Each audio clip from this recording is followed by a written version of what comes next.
mạng y tế, vì sức khỏe cộng đồng.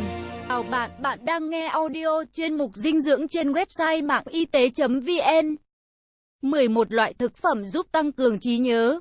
Có một khả năng ghi nhớ tốt là ước vọng của mọi người. Đặc biệt đối với học sinh, sinh viên và những người lao động trí óc. 1. Não lợn. Theo thuyết dị tạng bổ tạng, lấy tạng bổ tạng của y học cổ truyền, não lợn vị ngọt, tính bình, có công dụng ích thận bổ não, bổ cốt tủy, được dùng để chữa các chứng tâm căn suy nhược thần kinh, kiện vong hay quên, huyện vựng, chóng mặt, hoa mắt, vân vân. Thường dùng dưới dạng hấp cách thủy ăn đơn thuần hoặc phối hợp với kỳ tử và hoài sơn. Não lợn có giá trị dinh dưỡng cao, đặc biệt chứa rất nhiều cholesterol, cho nên những người bị rối loạn lipid máu, xơ vữa động mạch khi dùng cần có sự tư vấn của thầy thuốc. Ốc lợn hầm. 2. Trứng chim bồ câu, vị ngọt, tính bình, có công dụng bổ thận dưỡng tâm, thường được dùng làm thức ăn cho những người mất ngủ hay quên, đầu choáng mắt hoa, tai ù tai điếc, lưng đau gối mỏi, vân vân, do tâm thận hư yếu.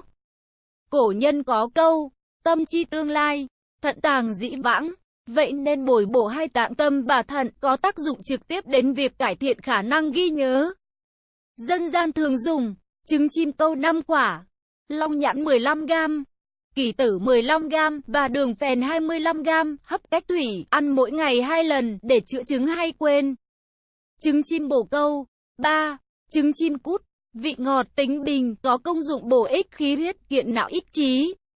Với giá trị dinh dưỡng rất cao, vượt xa so với các loại trứng gia cầm khác, đặc biệt có chứa nhiều lecithin. Trứng chim cút là một trong những loại thực phẩm rất hữu ích cho não bộ. Thường được dùng dưới dạng luộc ăn, mỗi ngày vài quả, kho thịt, nấu canh bóng hoặc làm nhân bánh bao. 4. Mật ong, vị ngọt, tính bình, có công dụng bổ hư, nhuận táo, giải độc, được mệnh danh là tinh của trăm hoa. Mật ong rất giàu chất dinh dưỡng, trong đó đặc biệt là có chứa nhiều loại men, axit amin, các vitamin và nguyên tố vi lượng, rất cần thiết cho hoạt động của hệ thần kinh trung ương, qua đó cải thiện khả năng ghi nhớ. Dược thư cổ thực vật bản thảo đã viết, phong mật, cửu phục cường trí khí, khinh thân, bất cơ bất lão, diên niên thần tiên, uống mật ong lâu ngày sẽ làm mạnh mẽ thần trí, thân thể nhẹ nhàng, không đói không già, sống lâu như thần tiên. Có nhiều cách dùng, nhưng đơn giản nhất là đều đặn mỗi tối uống 2 thìa cà phê mật ong trước khi đi ngủ. Mật ong. 5. Đông trùng hạ thảo, vị ngọt, tính ấm, có công dụng bổ hư tổn, ích tinh huyết, là một trong những vị thuốc, thực phẩm nổi tiếng của y học cổ truyền, sánh ngang với nhân sâm và nhung hươu, thường được dùng để chữa chứng kiện vong do thận hư. Tác dụng dược lý của đông trùng hạ thảo hết sức phong phú. Trong đó có tác dụng trấn tĩnh, tăng cường sức chú ý và nâng cao năng lực ghi nhớ. Có thể dùng dưới dạng thôi hoặc dạng đã bào chế như viên nang, thuốc nước, thuốc bột, vân vân. Khi dùng dưới dạng thô, người ta thường chế biến đông trùng hạ thảo thành các món ăn, bài thuốc cùng với thịt vịt ba ba, tôm nõn, thịt lợn nạc, vân vân. 6. Hồ đào nhân, vị ngọt, tính ấm, có công dụng bổ thận cố tinh, ôn phế chỉ khái, ích khí dưỡng huyết, bổ não, ích trí, nhuận tràng thông tiện. Hồ đào nhân có giá trị dinh dưỡng rất cao, cứ mỗi 100g có chứa 58 đến 74g chất béo. Chủ yếu là các axit béo không no, 18g chất đạm, 10g chất vô cơ, nhiều loại vitamin như B1, B2, C, E, vân vân, và các nguyên tố vi lượng như canxi, phosphor, sắt, kẽm, magie, vân vân. Một lượng lớn phospholipid và lysine rất cần cho cấu trúc và hoạt động của não bộ. Bởi vậy, hồ đào nhân là một trong những thực phẩm, vị thuốc rất có lợi cho việc cải thiện khả năng ghi nhớ. Cách dùng đơn giản là kiên trì ăn hàng ngày 1 đến 2 trái hồ đào nhân, hoặc dùng 30g hồ đào nhân nấu cháo ăn cùng với gạo tẻ. 7. Long nhãn, vị ngọt, tính ấm, có công dụng ích tâm tỳ, bổ khí huyết, kiện não, ích trí. Y thư cổ khai bảo bản thảo cho rằng, long nhãn có khả năng quy tỳ nhi, ích trí, bổ tỳ mà có ích cho trí tuệ. Sách bản thảo cương mục cũng viết, long nhãn khai vị ý tỳ, bổ hư trường trí, long nhãn kiện tỳ vị, bồi bổ hư nhược và làm khỏe tinh thần. Nghiên cứu hiện đại cho thấy, long nhãn có khả năng điều chỉnh hoạt động của vỏ não và cải thiện khả năng ghi nhớ.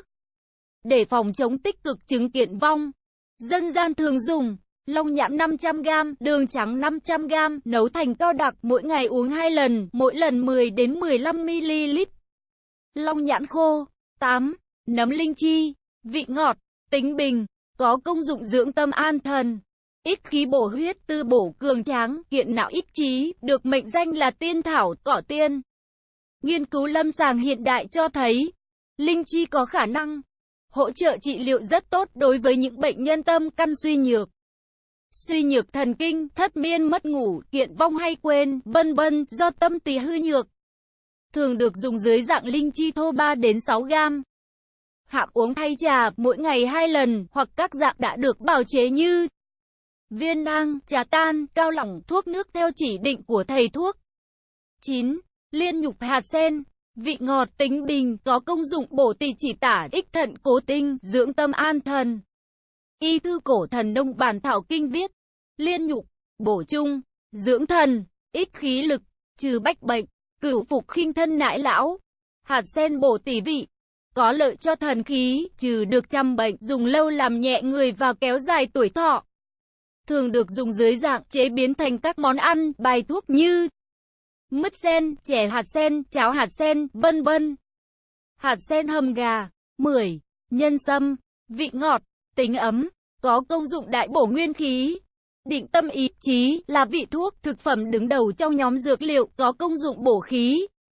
Nghiên cứu hiện đại cho thấy, nhân sâm có khả năng cải thiện chuyển hóa của tổ chức não, hưng phấn và tăng cường tính linh hoạt của hệ thần kinh, nâng cao khả năng ghi nhớ.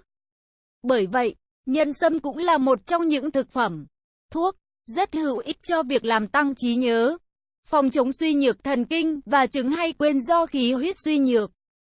Thường được dùng dưới nhiều dạng như trà sâm, rượu sâm, viên nang, cao lỏng, món ăn bài thuốc, vân vân. 11. Kỷ tử, vị ngọt, tính bình, có công dụng tư bổ can, thận, làm sáng mắt và nhuận tràng.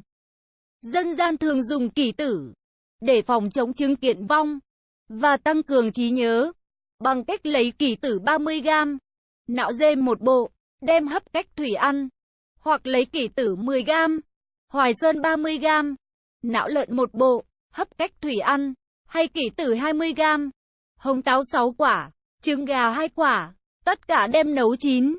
Sau đó bóc bỏ vỏ trứng, rồi đun thêm 15 phút nữa là được, chế thêm gia vị ăn nóng, mỗi tuần 2 lần.